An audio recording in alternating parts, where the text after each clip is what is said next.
Olá, boa noite, tudo bem? Bom dia, boa tarde a quem vai nos encontrar em outro momento nessa gravação. Ah, Hoje é um dia muito especial porque vamos falar de transtorno bipolar e maternidade. Eu vou me apresentar, eu sou a Cristelle, sou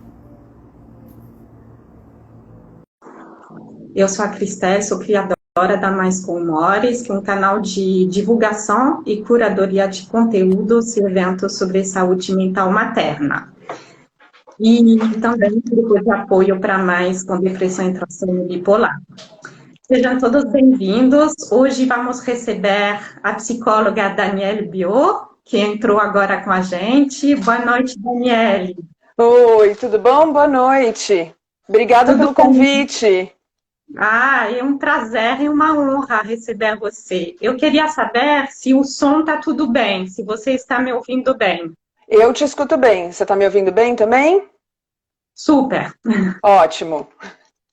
As pessoas que estão entrando, se por acaso tem algum problema de áudio, por favor, nos avisar. Estava começando me apresentando e falando que hoje vai ser um dia muito especial, porque vamos falar de transtorno bipolar e maternidade. E para mim, acho que é o assunto que mais me toca, porque tanto eu como minha família temos vários casos de transtorno bipolar e foi muito difícil na hora de engravidar, de querer me tornar mãe, de achar informações relevantes. Então, acho que hoje essa live é muito especial para mim, com certeza para outras pessoas. Temos aqui uma Espero conseguir. Bem-vinda! Que linda!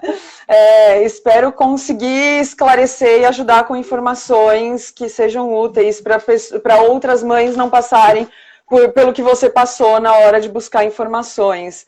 É sempre difícil, né? Com certeza. Vou aproveitar para apresentar você.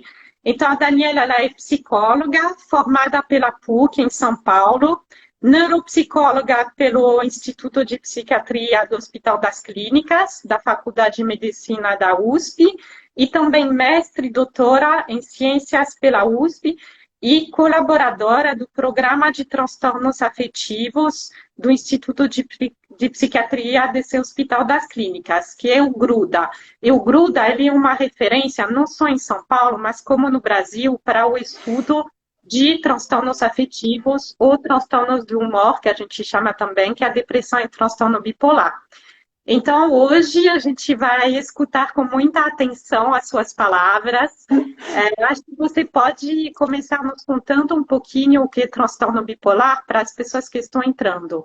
Para quem vai entrar, fiquem à vontade para comentar, colocar suas perguntas, dúvidas. Eu vou anotar, dependendo do momento, eu vou falar ou no momento um pouquinho mais tarde as perguntas, tá bom?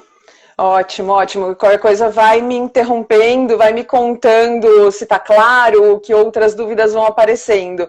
A gente ainda vai se acostumando com esse formato de falar sem estar olhando para as pessoas, né?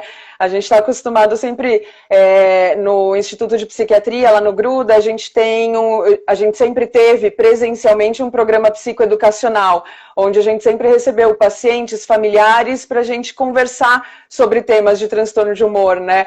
Então é difícil, a gente ainda vai se acostumando com esse modelo de não estar cara a cara com os pacientes e familiares, né? Mas você pediu para começar comentando um pouquinho sobre o que é o transtorno bipolar. Só vou fechar rapidinho a porta aqui que alguém abriu. Ótimo, ótimo. Live com a filha dá isso, né? Sim, somos mães, né? A gente está sempre com os filhos por perto. Essa acho que a única parte boa da quarentena, a gente ter eles sempre por perto, né? Então, para a gente começar conversando um pouquinho sobre o que é o transtorno bipolar, o transtorno bipolar ele é um transtorno do humor, né? Como você tinha dito, às vezes a gente chama de transtorno do humor, às vezes transtorno bipolar, depressão. A ideia é que é um transtorno do humor. Humor todos nós temos, né? Então a gente tem tristeza, alegria, felicidade. Nós temos diversas emoções, formas de expressar o nosso humor. A ideia no transtorno bipolar é que a gente tem mudanças que são mais acentuadas, que elas são mais desproporcionais, mais extremas do que a alegria e a tristeza. A gente tem o que a gente chama de euforia e depressão. A euforia e a depressão seriam como se fosse a tristeza muito acentuada ou a alegria muito acentuada, mas de uma forma que traz comprometimento para a vida da pessoa, traz prejuízos para a vida da pessoa.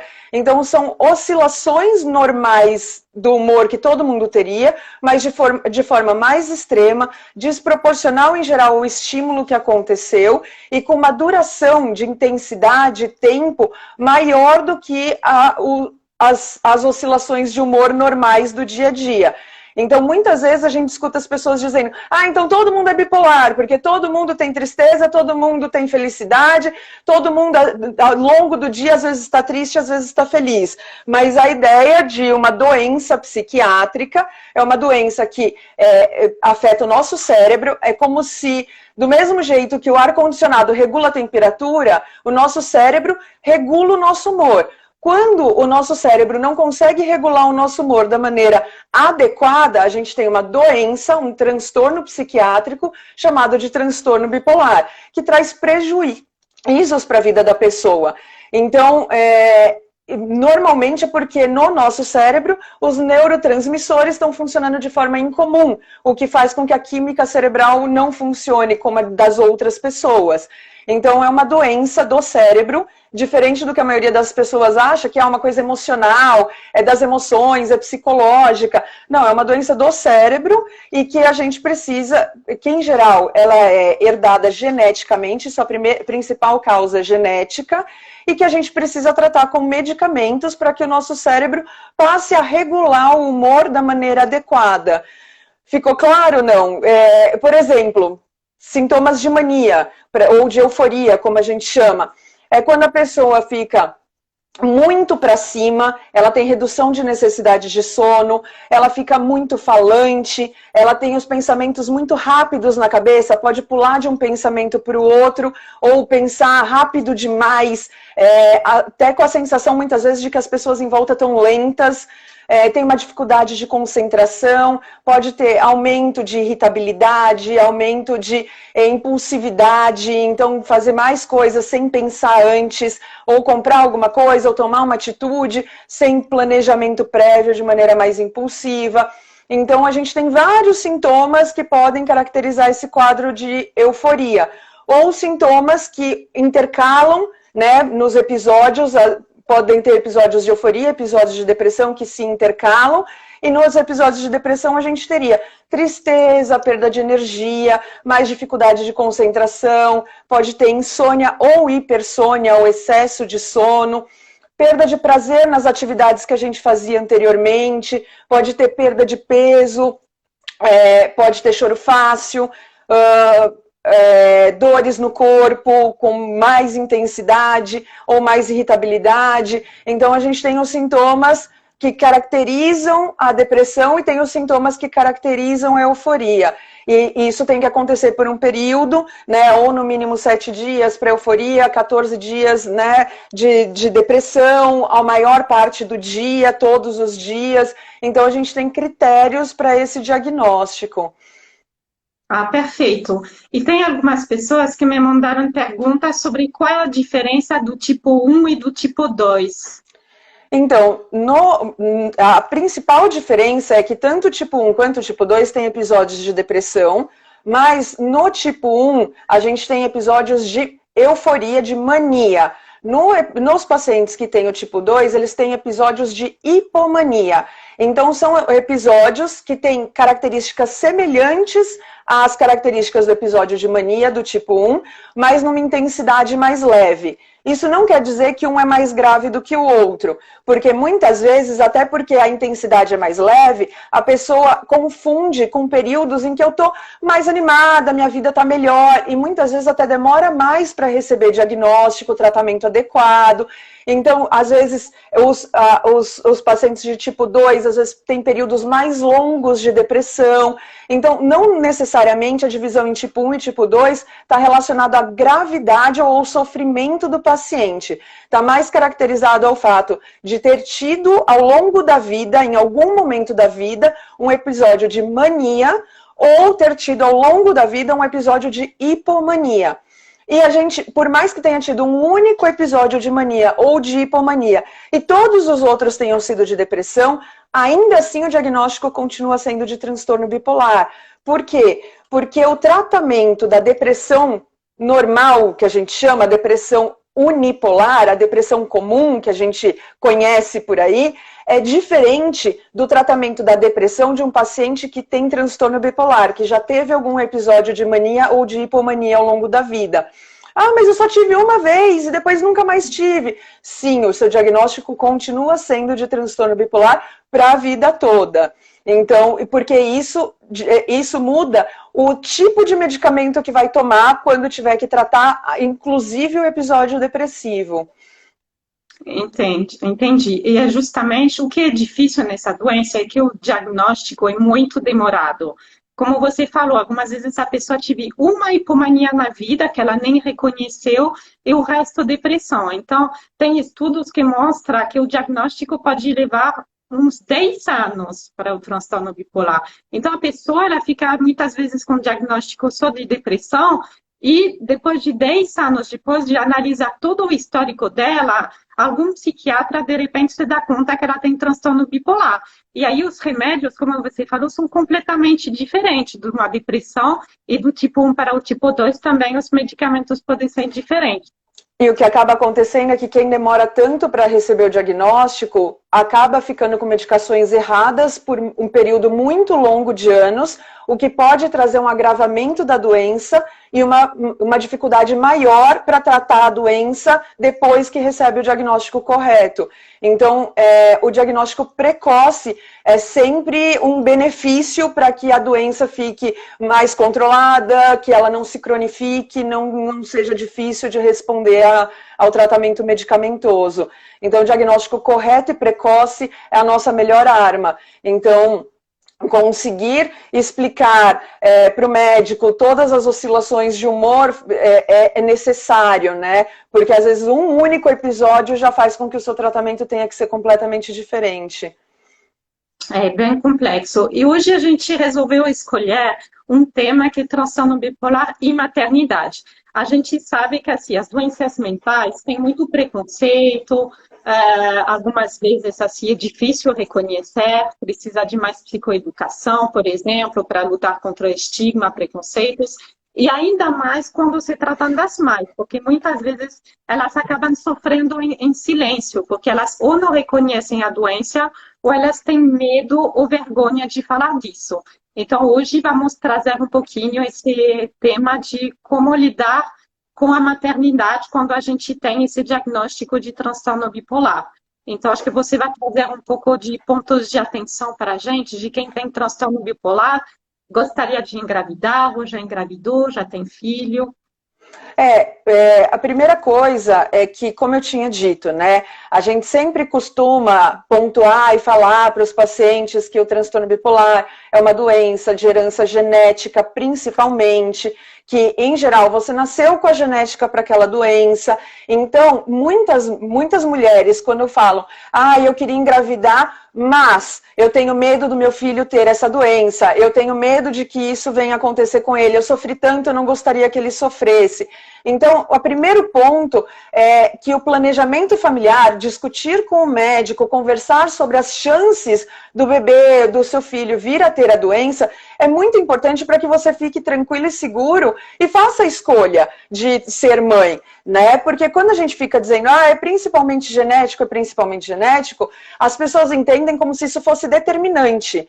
Toda mulher que tem transtorno bipolar, o filho obrigatoriamente vai ter transtorno bipolar porque é uma doença genética. E não é verdade. A gente sabe que a chance de um parente de primeiro grau, irmão, pai, filho, um parente de primeiro grau, de alguém que tem a doença, vir a ter a doença, é em torno de 10, 11%. Então, ela não é determinante. Não é porque eu tenho que meu filho terá. Então, não é porque eu tenho a doença que eu vou ter que deixar de ter filhos por conta disso. Uma coisa não é determinante da outra. Tanto que a gente tem estudos, por exemplo, com irmãos gêmeos idênticos, que eles têm exatamente a mesma genética, eles nascem com a genética idêntica. E, em geral, quando a gente faz esses estudos com irmãos gêmeos idênticos, quando um tem a doença, a chance do outro ter é em torno de 43%. Não é 100%. Então, apesar do componente genético ser muito importante, a gente tem um fator ambiental muito importante também. Então, a gente não pode olhar para a maternidade no transtorno bipolar como uma sentença de que seus filhos vão ter doença, porque isso não é uma verdade, né? Mas a gente tem sim pontos de atenção. A gente pode se informar, a gente pode fazer as coisas de uma maneira a diminuir ainda mais esse risco.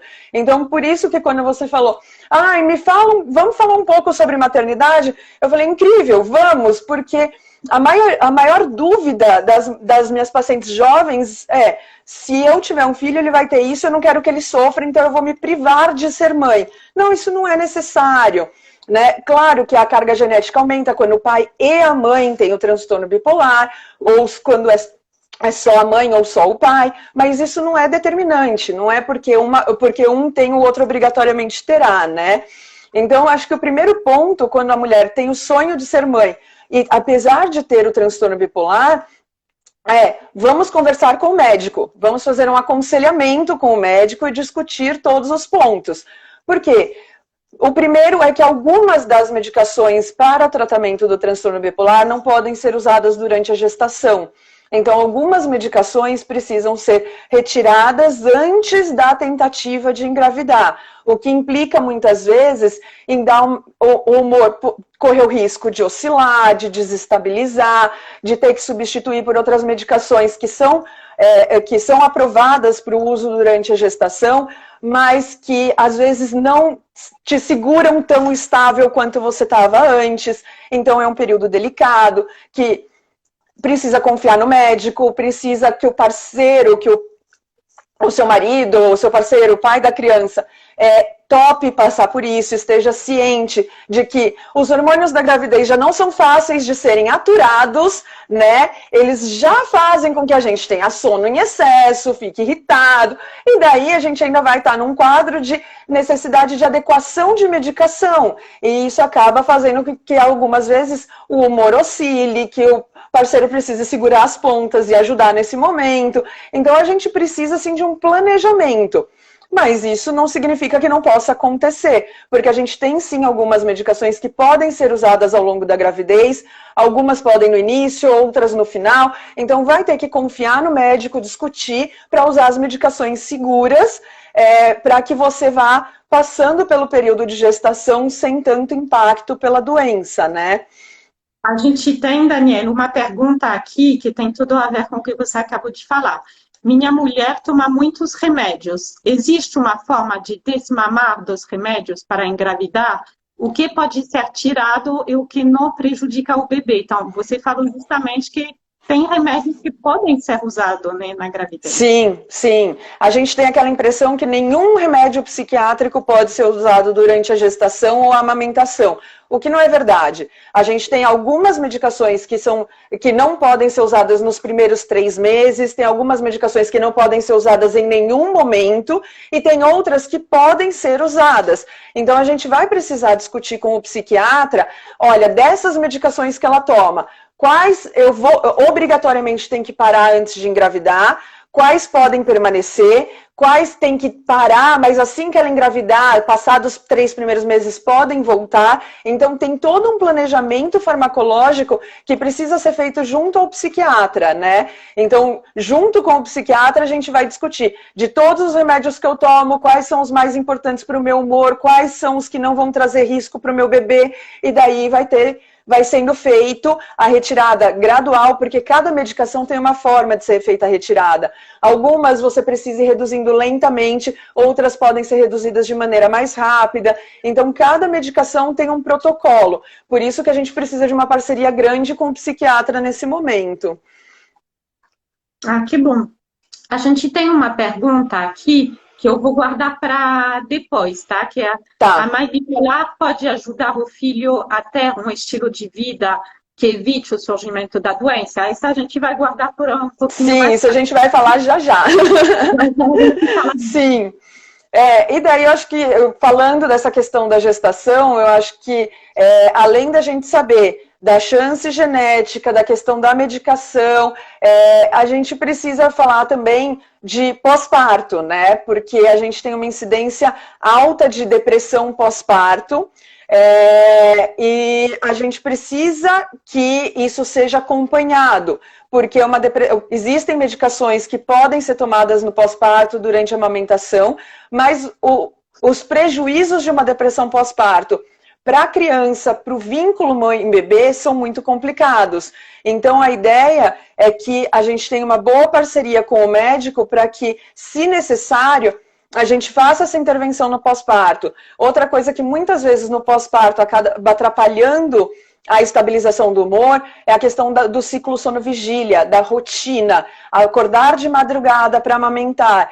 A gente sabe que um dos fatores de proteção para a gente evitar crise no transtorno bipolar é a rotina, é o ciclo sono-vigília adequado. Os pacientes com transtorno bipolar, do mesmo jeito que tomam os remédios, uma das recomendações é que o sono seja regular. Os pacientes precisam dormir por 8 horas por noite, dormir antes da meia-noite, porque isso é preventivo para que o humor não oscile. Porque a gente tem alguns hormônios, a gente tem algumas coisas que o cérebro produz e só produz no sono noturno. E se a gente vai dormir de uma maneira desregulada, só de madrugada, às 4 da manhã, ou acorda de 2 em 2 horas para amamentar o bebê, isso faz com que o nosso cérebro não fique tão estável nas produções hormonais e tudo mais, e aumenta a chance de uma nova crise, uma nova oscilação do humor.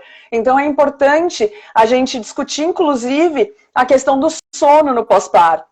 Então, além da gente evitar a depressão, cuidar da amamentação, cuidar do humor da mãe para que ela consiga se vincular ao bebê, porque quando a gente está deprimido, a gente não consegue se vincular a ninguém, a gente não tem energia nem pra gente, é muito difícil. Então, cuidar da depressão pós-parto é muito importante. E cuidar do sono no pós-parto, contar com um parceiro, com a mãe, com alguém que possa ajudar na madrugada, para que o paciente possa dormir melhor, para aguentar o dia todo, para aguentar as oscilações hormonais no pós-parto, né? A amamentação, que não é fácil. Então, é importante a gente cuidar no pós-parto do risco de depressão e do sono. São coisas muito importantes para que a mãe esteja bem para cuidar do seu filho. Porque a gente sabe, por exemplo, que a depressão no pós-parto está associado ao comprometimento desse vínculo mãe-bebê, a malnutrição no primeiro ano de vida. A gente sabe que faz com que os bebês ganhem peso mais devagar, porque esse vínculo, esse afeto, esse acolhimento faz toda a diferença. E quando a gente está deprimido, a gente não é capaz de fazer isso. A gente mal consegue dar conta da gente. Então é importante esse período de muita atenção e de, se necessário, introdução de medicação, porque o vínculo é a parte mais importante. E muitas mulheres ficam, eu não vou falar com o médico porque senão ele vai dar remédio e eu vou ter que parar de amamentar. Mas se você continuar amamentando sem tomar remédio, você mesmo amamentando não está se vinculando direito com o seu filho, porque você não está bem para estar com ele. E isso vai fazer com que seu filho também não se desenvolva tão saudável quanto ele poderia. Esse colo, esse aconchego, a voz da mãe, a disponibilidade é muito importante. Então, a gente precisa cuidar da mãe, a gente precisa, se cuidar para poder cuidar de outra pessoa, para cuidar de um bebê. Então, se a mãe não está bem, ela não vai estar bem para exercer o papel de mãe. Então, a gente precisa primeiro sempre olhar para a mãe, garantir que ela esteja bem para poder cuidar do bebê, né? Com certeza. E os dados que a gente tem sobre depressão pós-parto são impressionantes, hein? A quantidade. Não sei se você trouxe para a gente algum dado. Sim, a gente tem um risco de, no transtorno bipolar tipo 2, um risco de mais ou menos 50% de chance de depressão pós-parto. No transtorno bipolar tipo 1, em torno de 28, 30% de depressão pós-parto. E em pacientes que já têm diagnóstico de depressão maior, de 20, 21%, né? Então, são dados bem importantes. Inclusive,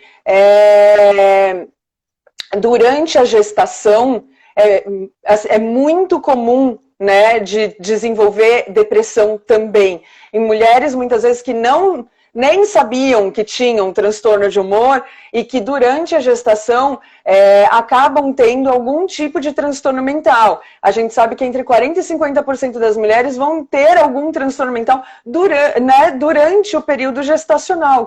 E muitas delas nem sabiam que tinham nenhum problema antes disso, nunca tinham nem feito tratamento.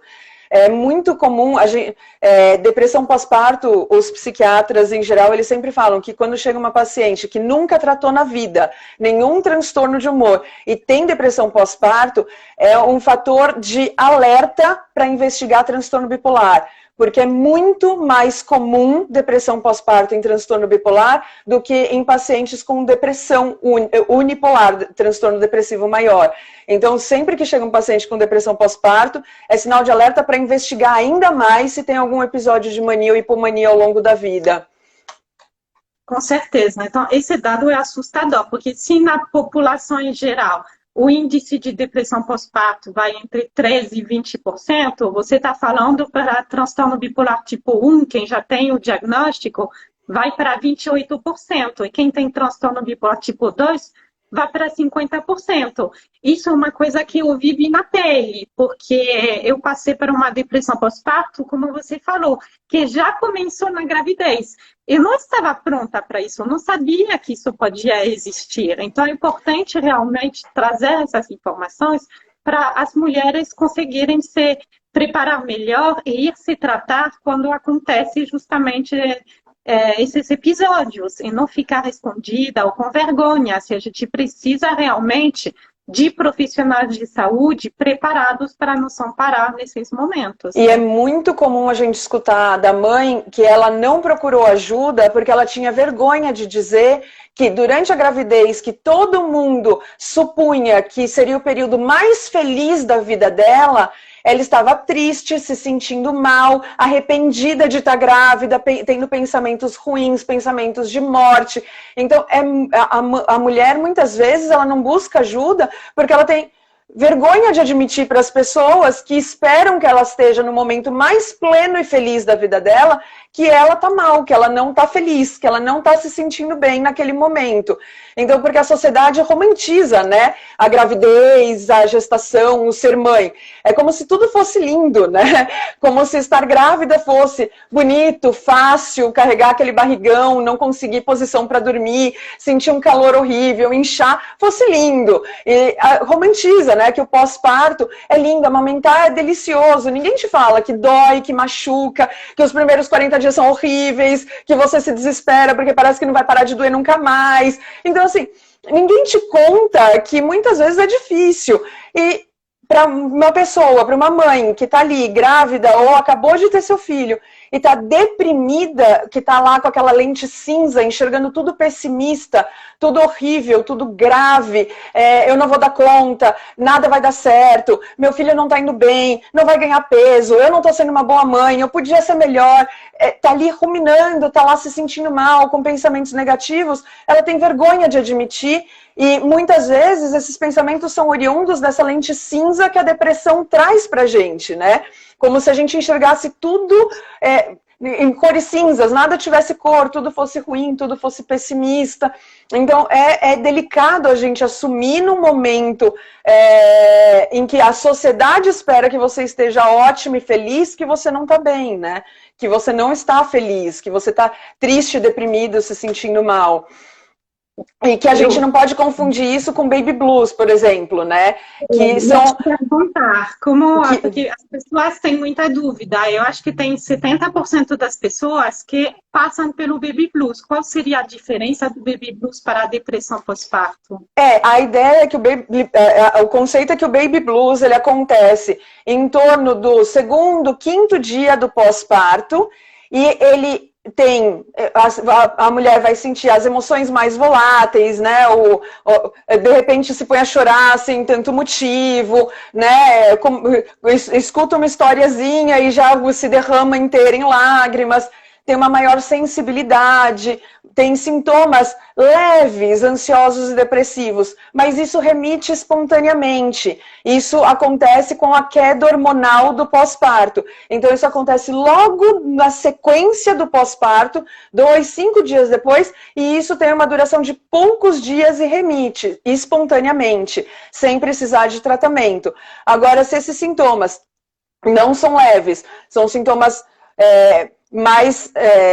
de mais impacto, então já tem alteração de sono, já tem falta de energia, tem pensamentos negativos, falta de prazer, e vai se estendendo por mais tempo, isso vai nos levar a um diagnóstico de depressão, e não essa pequena oscilação bem comum, porque 70% das mulheres no pós-parto tem, de uma oscilação leve do humor, que está relacionado à queda dos hormônios, da mudança hormonal do pós-parto, né? Com certeza. A gente tem um depoimento aqui, falando isso é meu caso. A medicação que eu tomo causaria potencialmente a malformação cardiovascular. Eu teria que desmamar meses antes, devido aos riscos, por eu já estar numa estabilidade há muito tempo, decidi não engravidar. Então, realmente, assim, é complicado. A gente tem outro depoimento aqui que fala, nossa, faz 1 ano e 7 meses que eu não durmo mais de 3 horas.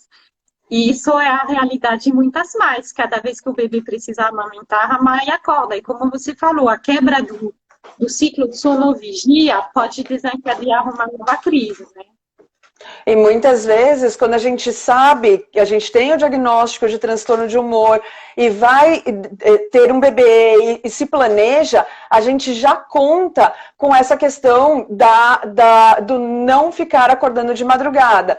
Então, a gente tem várias opções. Tira leite durante o dia e o pai levanta para dar na mamadeira. A gente tem muitas opções para a mãe ser preservada e conseguir pelo menos um período mínimo de sono para que o humor dela se mantenha estável e ela dê conta do bebê ao longo do dia, né? Para que ela se sinta bem com energia, com vínculo, com, né, bem-estar, estabilidade para poder dar conta dessa nova função que é ser mãe, né? Com certeza. A gente tem uma pergunta interessante, assim, uma colocação, que pede para falar um pouco dos preconceitos e estigma que a sociedade traz de prejuízo para essa condição da mãe neuroatípica, uma mãe que teria algum transtorno... Transtorno psiquiátrico. Isso, é transtorno mental. Você falou da romantização da sociedade. Então, falar um pouquinho de psicofobia, o que... Na verdade, eu acho que a gente tem uma questão de que a gente não conhece muito bem os transtornos psiquiátricos, né? A gente tem pouca informação sobre isso. Em geral, os transtornos psiquiátricos, a gente usa eles na gíria do dia a dia sem entender o que de fato eles significam. Então assim, fulano tá bipolar, não sei o quê, cada hora que é uma coisa. A gente usa no dia a dia sem entender o conceito da doença por trás. E vira e mexe, a gente esbarra com algum programa de televisão que aumenta o preconceito, porque retrata um paciente de uma maneira completamente errada. Então, a gente sempre fica mostrando que preconceito está relacionado à falta de conhecimento, né? A ideias pré-concebidas, que não são verdadeiras. Então, quem se informa, estuda, entende o que é transtorno bipolar, sabe que quando o paciente com transtorno bipolar está acompanhado do seu psiquiatra, medicado adequadamente, tem essa questão do ciclo sono-vigília adequado, faz sua terapia, em geral, ele está estável. E quando ele consegue atingir a estabilidade, é uma pessoa como qualquer outra, que não tem nem mais nem menos. Quem não conhece jamais diria que tem algum problema. Diferente de algumas outras doenças psiquiátricas, que mesmo quando a gente consegue estabilizar o paciente, ficam resíduos. É perceptível que a pessoa tem algo diferente. No transtorno bipolar, não. Então, a verdade é que a gente não tem problema nenhum de uma mãe ser mãe e exercer um bom papel de mãe tendo um diagnóstico de transtorno de humor.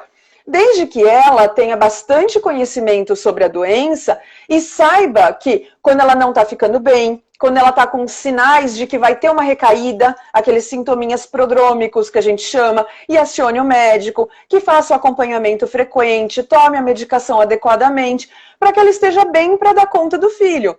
E que ela também tem uma rede de apoio de que, quando ela não está bem, ela tenha quem venha socorrer e ajudar. E tudo bem, porque todo mundo tem dia que não está bem. E quem tem alguma doença, também. Então, não estou bem, entrei numa crise, vou precisar mudar a medicação, eu conto com ajuda. E isso tá tudo bem. Então não tem problema nenhum a gente ter filhos, ser mãe, tendo transtorno bipolar, transtorno de humor, depressão, ansiedade, nenhuma doença psiquiátrica. O que acaba acontecendo é que muitas pessoas, por não conhecerem, acabam achando que isso vai fazer com que seja uma péssima mãe. Claro, se a mãe não está estável, não se trata adequadamente, não tem um médico que acompanha, não conhece os sintomas da doença, sim, ela pode ter dificuldades em lidar com o seu filho. Né? A gente sabe que muitas mães, quando estão num episódio de transtorno bipolar, em geral elas ficam mais bravas, irritadas, impacientes, porque a irritabilidade é um sintoma da doença. Então, ontem, meu filho largou todos os brinquedos espalhados na sala e isso não era um problema. Hoje, os mesmos brinquedos viram estresse, porque eu estou irritada. Muitas vezes, existe a questão de não envolvimento. Quando está mais deprimida, não consegue se envolver, não consegue dar colo, não consegue ajudar, não consegue sentar para fazer a lição de casa, não consegue pôr no banho, no extremo, um paciente muito deprimido não consegue sair da cama nem para alimentar o filho. Então, assim, claro, essa instabilidade do humor, se o paciente estiver numa crise muito importante de euforia ou de depressão, vai impactar nos cuidados com o filho, com toda certeza. Por isso que a gente precisa do tratamento. E o tratamento do transtorno bipolar é rotina, atividade física, remédio é o primeiro item do tratamento, remédio no horário prescrito, conforme prescrito, com uma boa parceria, um bom vínculo médico-paciente, onde você possa dizer para o seu médico, olha, eu estou com um efeito colateral que eu não estou aguentando, ou esse remédio parece não ter me feito bem, porque para a gente exercer qualquer papel na nossa vida, a gente tem que estar bem com a gente. Se você não estiver bem, com certeza acaba que essas contradições, né? Essa ambivalência, às vezes, muito irritado, muito severo, outras vezes muito permissivo por falta de energia, por não estar dando conta, pode acabar fazendo com que a criança viva num ambiente instável. E, como a outra pessoa tinha comentado, esse ambiente instável, esse ambiente não tão apropriado para uma criança pode colaborar para que a criança venha desenvolver a doença lá na frente.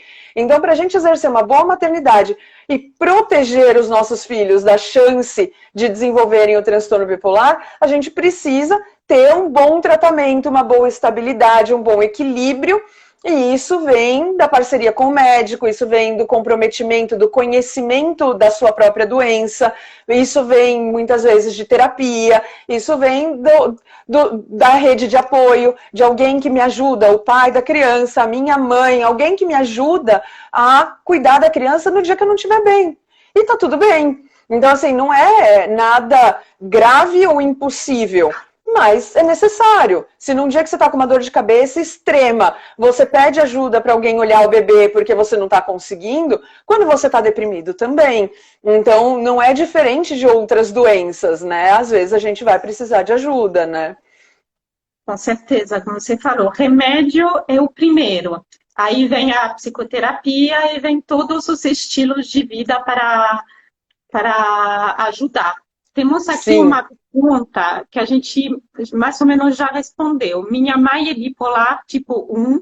Minha filha pode herdar a doença também? Ou pode, por ser neta, é mais raro?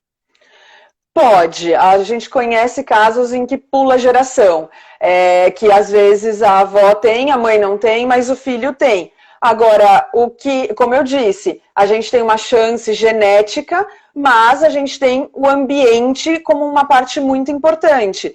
Então, quando a gente fala de ambiente, que a gente está falando de prevenção, a gente vai falar de cuidado parental adequado, a gente vai falar daquele ambiente estável, onde a regra é única, onde não tem gritaria, onde não vai ter agressão, onde não tem negligência das crianças, não tem maus tratos, onde a gente tem um ritmo de sono adequado para as crianças têm horário para dormir, as crianças não viram noite na internet, no videogame, elas têm horário para dormir porque isso é preventivo. Quando chegam lá na adolescência, existe uma conversa sobre álcool, drogas, não é possível para você, porque isso pode ser gatilho para afetar seu cérebro e desencadear uma doença que a gente não sabe se você herdou. Então você precisa se manter longe de álcool, drogas e outras coisas desse tipo.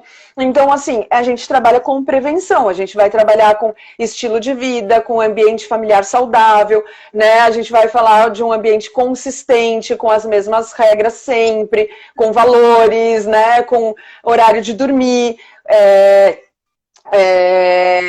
essa questão de não ter estímulo excessivo para a criança 24 horas por dia, porque a criança também não pode estar no videogame, televisão, balé, 40 atividades, ela precisa ter o tempo de brincar, de se divertir, de correr, de conviver com a família. Então, assim, se a gente falar de um ambiente saudável, com sono adequado, a gente está falando de um ambiente protetor.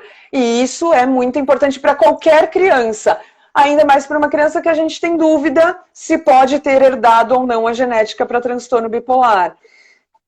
É como se a gente tivesse os fatores de risco e os fatores de proteção, não é? Sim, um dos principais fatores de proteção é o nosso relógio biológico. Né? Quando a gente tem uma noite de sono adequada, as crianças elas dormem mais do que os adultos, então a criança pequena principalmente, o adulto dorme 8 horas por noite em média, criança pequena dorme em média 11, 12 horas por noite, quando elas param de tirar o cochilo à tarde, então a criança vai para a cama cedo, ela dorme a noite toda, e daí ela tem atividade física, ela tem tempo de brincar, ela tem um ambiente familiar saudável, a gente está falando de proteção. Agora, se a gente falar de uma criança que fica o dia inteiro na televisão, não dorme à noite, fica no videogame de madrugada, quebra esse relógio biológico, né? Vai contra o relógio biológico, se alimenta mal, tá num ambiente onde tem o que a gente chama nas famílias dos pacientes com transtorno bipolar, tem altos níveis de emoção expressa. Então, aquelas famílias onde tem muita crítica, então tudo é crítica, tudo é sermão, então você não faz, você não presta, você acontece, é sua culpa, você não presta atenção, você não é capaz, você devia, você não devia, ou muita hostilidade, ou, por outro lado, uma super proteção. Aquela coisa de a criança não pode nada, a criança eu te ajudo em tudo, pode deixar que a mamãe faz. Então, é muito comum a gente ver esse conceito nas famílias dos pacientes com transtorno bipolar de emoção expressa. É um conceito espanhol, mas que a gente estudou muito e que, assim, são comportamentos bem típicos a gente encontrar nas famílias de pacientes com transtorno bipolar e que tanto esse ambiente hostil, esse ambiente com críticas, com rejeição, com acusação, ou esse ambiente super protetor de nada vai abalar o meu bebê, acaba fazendo com que o ambiente não seja saudável e que a criança não se desenvolva adequadamente como protetor para não ter a doença lá na frente. Se a gente fizer tudo certo, esse ambiente com rotina, sem emoção expressa, com uma família adequada, é garantia de que nada vai acontecer? Não, a gente não tem uma garantia, mas a gente trabalha com diminuindo probabilidades e a gente já trabalha com atenção. Porque se acontecer qualquer coisa, como a gente tem muito conhecimento, né? A mãe tem o transtorno de humor, ela já passa por isso, ela já conhece, ela vai reconhecer os sintomas e vai tratar precocemente. O que também vai fazer com que essa criança tenha uma vida muito boa, porque com tratamento adequado precoce, ela provavelmente não vai passar por 1/5 do que a mãe passou até receber o diagnóstico e até achar o tratamento correto. Então, é importante a gente fazer o que está ao nosso alcance. É garantia? Não é, mas a gente vai tentar o máximo possível fazer o que está ao nosso alcance para evitar que problemas aconteçam. E se eles acontecerem, isso não é nenhuma sentença de morte, não quer dizer que a criança vai ter problemas o resto da vida ou vai sofrer o que a mãe sofreu. Porque o diagnóstico precoce, o tratamento adequado, vai fazer com que a criança também fique bem, né? Então, acho que essas são as maiores preocupações, eu acho, de uma mãe que tem o diagnóstico de transtorno bipolar com o filho. Ele vai sofrer o que eu sofri, ele vai passar pelo que eu passei, né? E não, em geral, não, né? A chance não é grande dele desenvolver, e se ele desenvolver, ele não vai passar pelo que você passou, porque você está lá para orientar, cuidar, levar precocemente ao médico com o diagnóstico correto, né? Temos vários comentários aqui falando parabéns, Dani. Muito bom as suas explicações.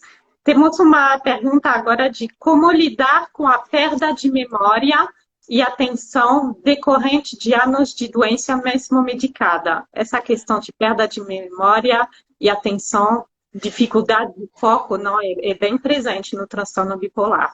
Sim, na verdade a gente sempre precisa separar, porque durante os episódios de depressão ou de euforia ou de hipomania, mania, a gente tem como critério para o diagnóstico, a gente tem essa dificuldade atencional de memória.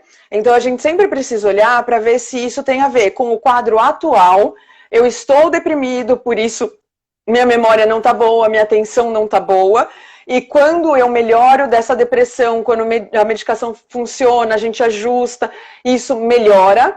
Ou, ao longo dos anos, com tantos episódios que eu passei, mesmo agora estando estável 100% sem nenhum sintoma, eu ainda tenho dificuldade de atenção e memória.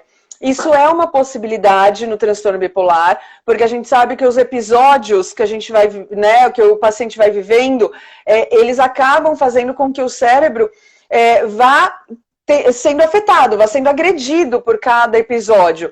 Então, é uma possibilidade que depois, principalmente quem teve o tratamento errado, demorou para ser diagnosticado, se teve muitos episódios ao longo da vida, que essa dificuldade de atenção e memória seja uma consequência da doença. E daí, muitas vezes, para a gente saber se isso de fato acontece, como lidar, a gente pode fazer uma avaliação de atenção e memória, uma avaliação neuropsicológica, cognitiva, checar qual é a gravidade disso, e daí a gente pode discutir com o psiquiatra desde estratégias de medicação até estratégias de treino da atenção e da memória para que isso melhore, para que isso impacte menos na vida do indivíduo. Com certeza. E muitas coisas do que você falou se aplicam não só para mais com bebê ou crianças pequenas, mas para mais em geral, né? Mesmo quando os filhos crescem, a gente tem que tomar cuidado com essa emoção expressa que você explicou o conceito. Então, muito interessante, porque várias coisas que você explicou dá para aplicar para a vida toda, né? A gente emaia a vida toda. Sim, e muitas vezes a gente vê esse conceito, esse funcionamento familiar com hostilidades, críticas ou superproteção, inclusive quando a gente está falando da família dos adultos, quando a gente está falando da paciente adulta com a mãe e o pai dela, não necessariamente com a criança ou o bebê, às vezes a gente vê que isso já vem desde lá da família de origem, né? Esse ambiente onde tem muita crítica, muita cobrança, a motivação vem a partir de crítica ou aquela super proteção de que você não consegue, deixa que eu faço para você, e que a pessoa vai ficando com aquela sensação de incompetência, de eu não dou conta, eu sempre vou precisar de alguém. Então você, num ambiente não adequado, vai acabar se construindo como pessoa e construindo a personalidade, desenvolvendo o seu filho dentro desse ambiente. Por isso que muitas vezes conhecer bem a doença, manter a estabilidade e, quando necessário, buscar ajuda da terapia, faz muita diferença para que o ambiente familiar seja melhor e com mais vínculo, menos hostilidade, mais estratégias de solução de problemas e não tanto de troca de acusações. Então isso faz com que o ambiente fique melhor para todo mundo viver e, claro, para a criança se desenvolver, né? Com certeza. Temos até um relato aqui, que tem uma pessoa também antes que falou da questão da guarda dos filhos, que algumas vezes, por passar por tantas crises, a mãe, por exemplo, o pai quer tirar a guarda, então são situações complicadas. Meu maior medo é o pai pedir a guarda, por isso voltar pela maternidade independente com sêmen doado. Eu vi aqui o relato um pouco mais cedo de outra pessoa também que sofreu da perda da guarda da criança devido aos crises, o que o pai achou dessas crises. Então, tem situações, infelizmente, que a rede de apoio é muito limitada. E aí tem muitas discriminações dentro da família. Tem uma pessoa falando aqui, falando da relação das discriminações que mais neuroatípicas sofrem, o que pode incorrer.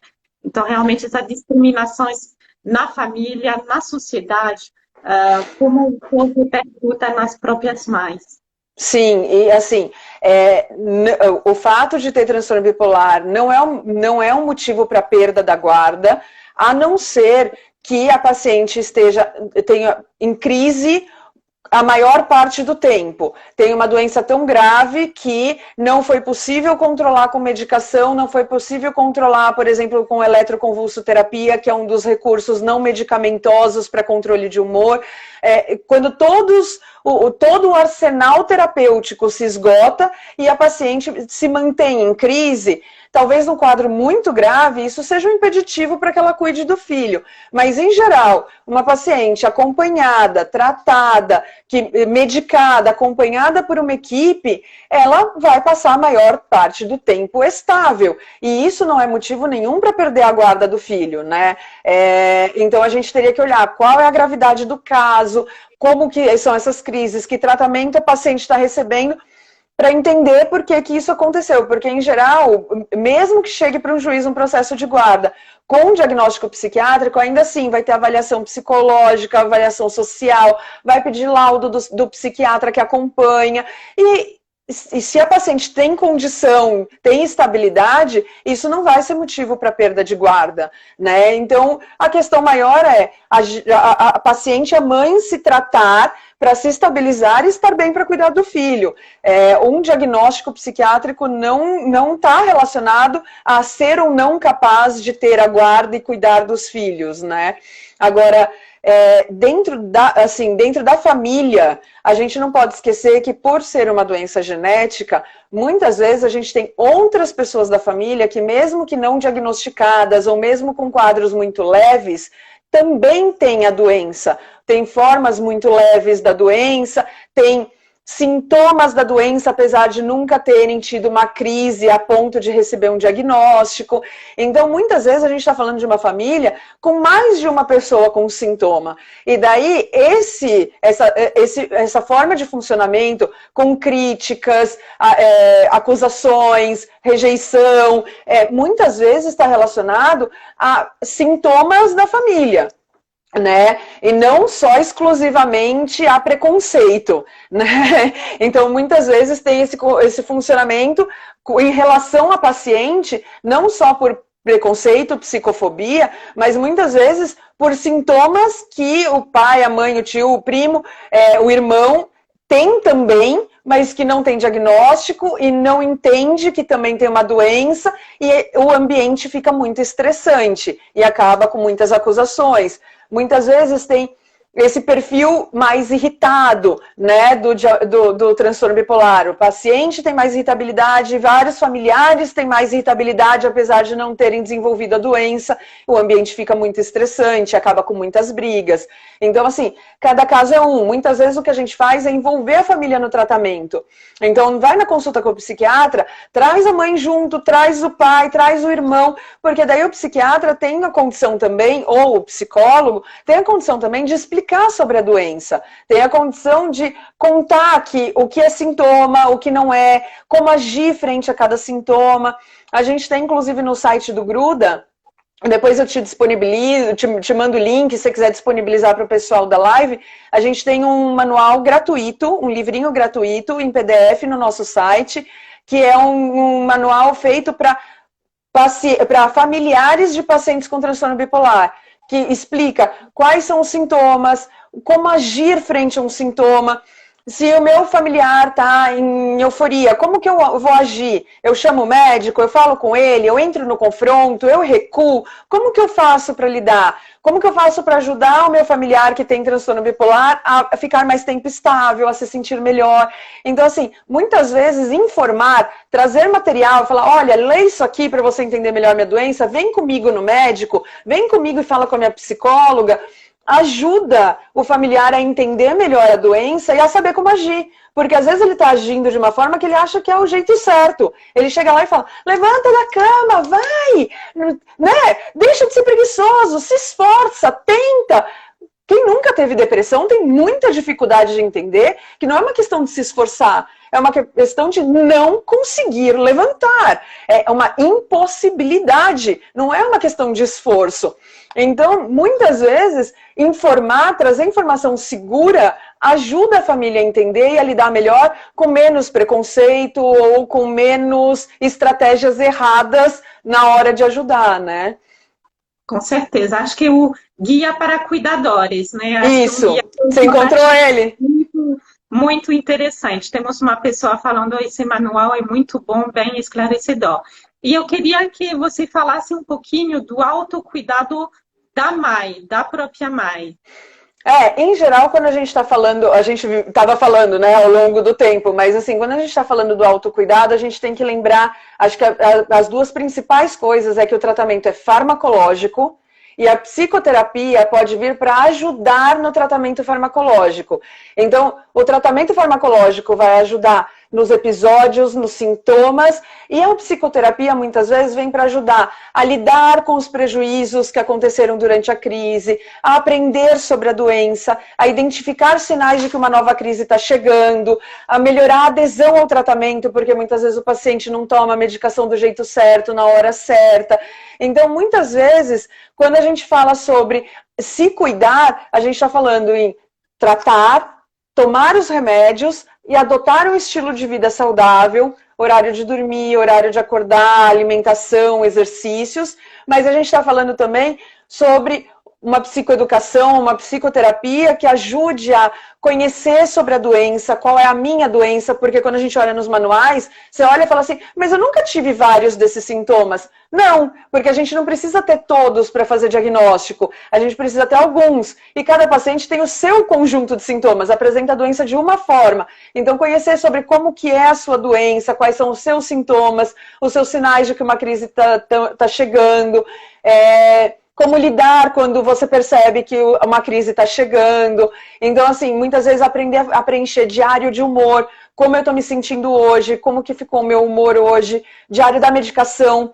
Eu tomei as medicações, quando houve mudança na medicação, como eu me senti nos dias seguintes, porque daí você mudou de médico, você sabe que medicações você já usou, como você sentiu ou não.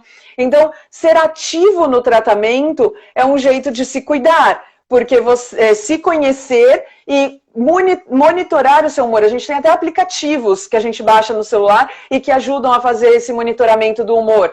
Muitos deles dão até gráficos que você consegue mandar por e-mail depois para o seu psiquiatra. Então, monitorar o seu humor, adotar um estilo de vida saudável e tomar a medicação adequadamente, acho que são os pontos mais importantes sobre o como se cuidar para estar bem, para poder ser mãe, para poder ser profissional, para poder ser esposa, para poder ter qualquer outro papel na vida, né?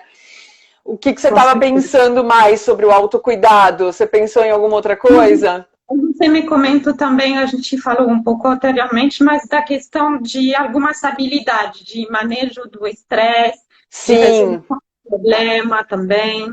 Sim, porque muitas vezes, claro que em doenças mais graves, muitas vezes o humor pode oscilar sem nenhum motivo, mas em geral, o paciente que está estável, está bem atento à sua doença, ele pode ter uma oscilação de humor por algum gatilho de estresse muito importante.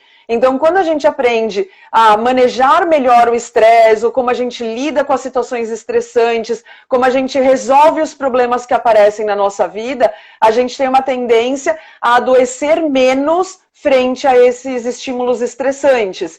Então, treinar essas habilidades, que muitas vezes a gente faz em terapia também, né? De estratégias de solução de problemas, como eu lido com problemas, como que eu manejo o estresse, que artifícios que eu tenho para lidar quando uma situação grave acontece de repente, vai ajudar com que a gente também evite novos episódios de humor, novas recaídas, né? Com certeza. Olha, a gente tem uma pergunta que é: o filho tem risco de herdar outros transtornos além do transtorno bipolar?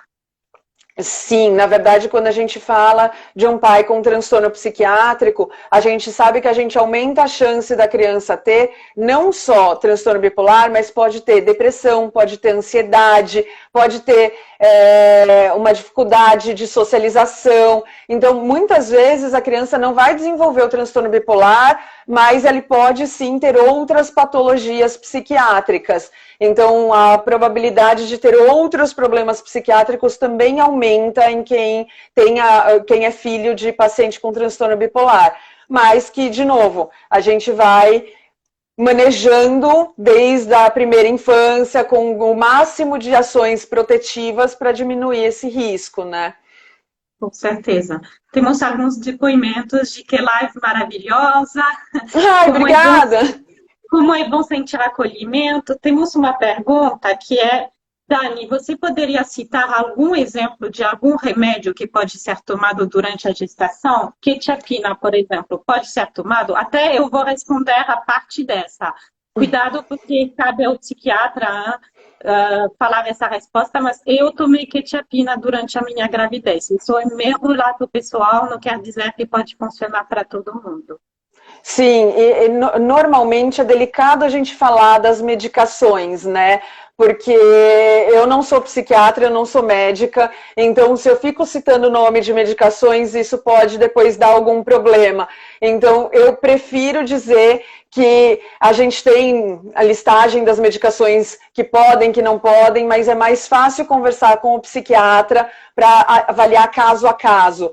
Porque mesmo algumas medicações que não podem, em alguns casos podem ser feitos ajustes numa dose bem baixinha. Então, assim, existem riscos que cada psiquiatra avalia com o paciente de acordo com a necessidade. E eu, por não ser médica, prefiro não entrar nos detalhes, porque depois isso pode acabar gerando alguma interpretação ruim. Com certeza, eu só quis trazer no sim, caso... Sim, é que você, citando do seu caso, é mais fácil. Com certeza. Temos uma indicação aqui que é bem interessante, que é o site ilactância, que é um bom referencial de remédios que podem ser tomados, principalmente na questão da amamentação. Amamentação.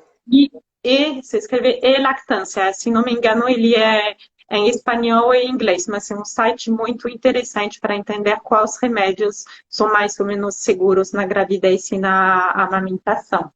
Bom. Deixa a live gravada, por favor, gente. Se tudo der certo, tecnicamente, eu vou sim. Se a tecnologia ajudou a gente. Não sei se você tem mais algum ponto que você gostaria de acrescentar. Temos um depoimento aqui: psicofobia é uma realidade. Eu percebo assim que tem dentro da família, que é assim o pior caso, mas tem muito no mundo profissional.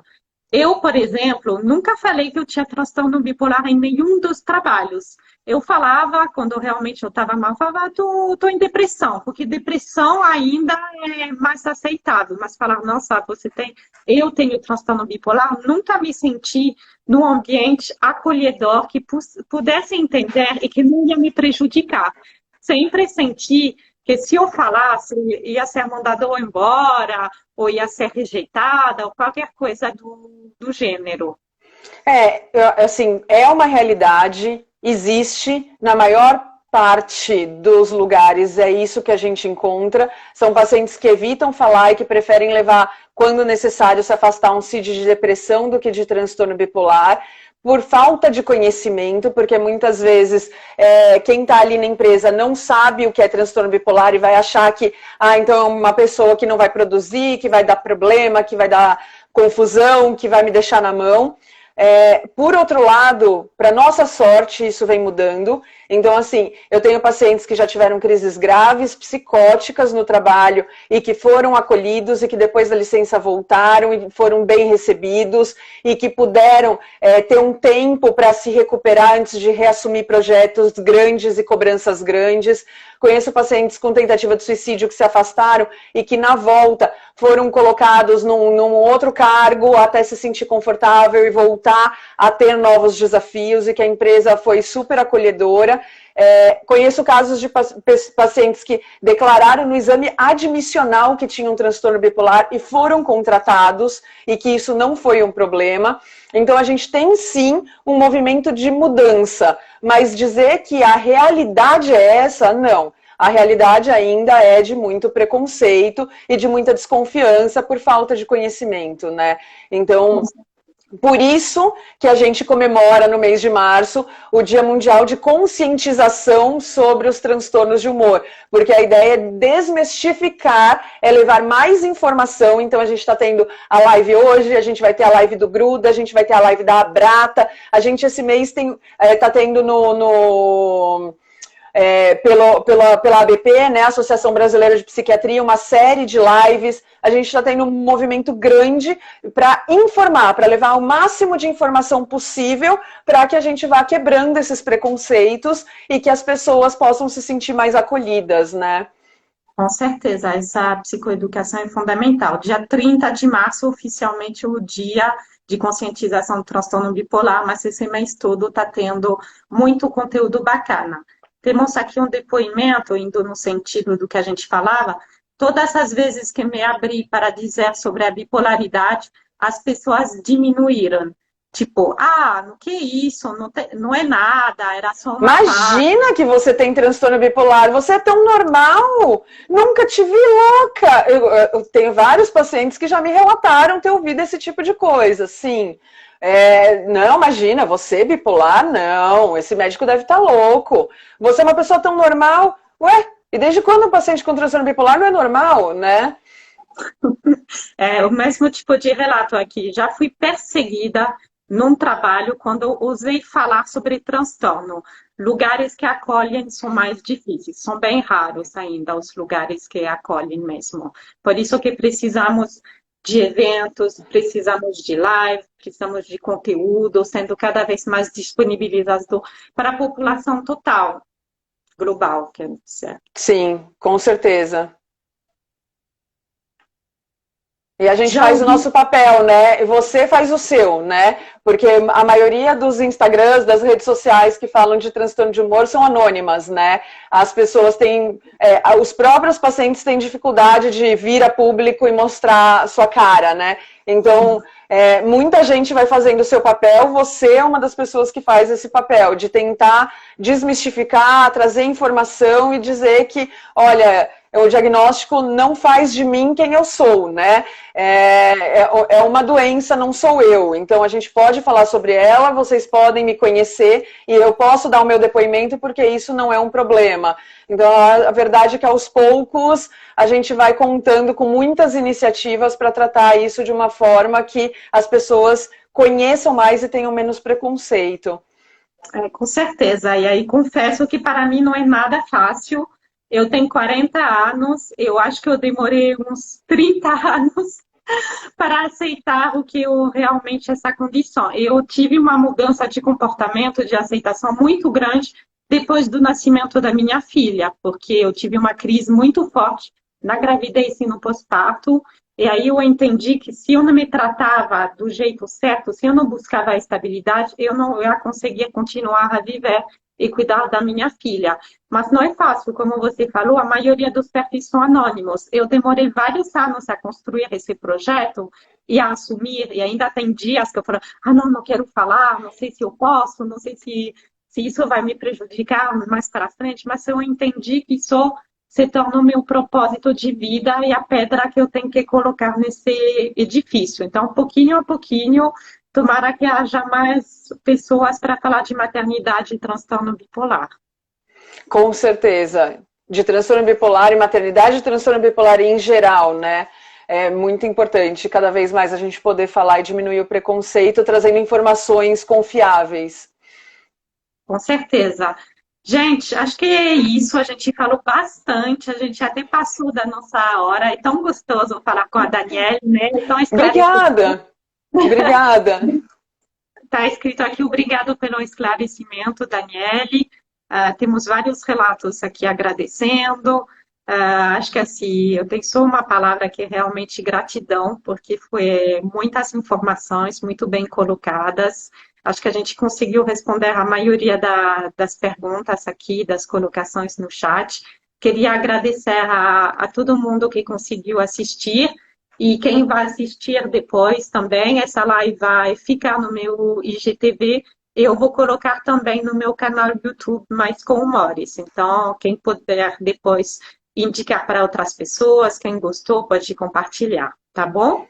Super obrigada pelo convite, muito, muito obrigada para todos que participaram. É sempre bom ajudar as pessoas a terem mais conhecimento sobre algo que é tão sofrido, né? Que é tão difícil para quem está vivendo. Muito obrigada. Eu que agradeço a sua participação e mais uma vez obrigada a todos que participaram aqui. Uma boa noite. Boa noite. Tchau, tchau. Tchau, tchau.